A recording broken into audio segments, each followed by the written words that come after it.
So a 52-week high is always a moving target. It does not ever mean,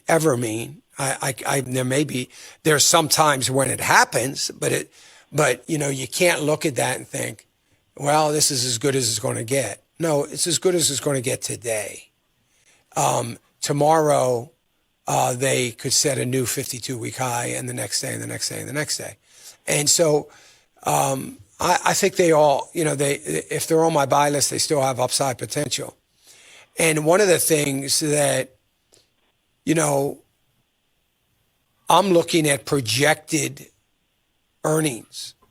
And from that projected earnings, I'm extrapolating out of that and saying, well, then it looks like their stock ought to be headed to this next high, or the true value of the stock might be $71, even though it's at a 52-week high of 59. So I'm looking at those things as well. I don't get too caught up in that in 52-week highs or, too much of that. It's not a good thing to do. I mean, I know that it's awfully tempting. All I would say to you is this: if you think you're going to be mad at yourself because you didn't sell the profit when it dips, and it's going to make you sour on the markets, then sell it and take the profits. But it's not my strategy. Those kinds of gains for you are going to be really, really strong for your portfolio, because you still have a lot of time ahead of earnings, meaning you're going to have a lot of contributions yet to make. And I think it's going to benefit you because it's going to lift up. How would you like to, every single time you look at your portfolio, and I'm not talking about individual positions because they're irrelevant.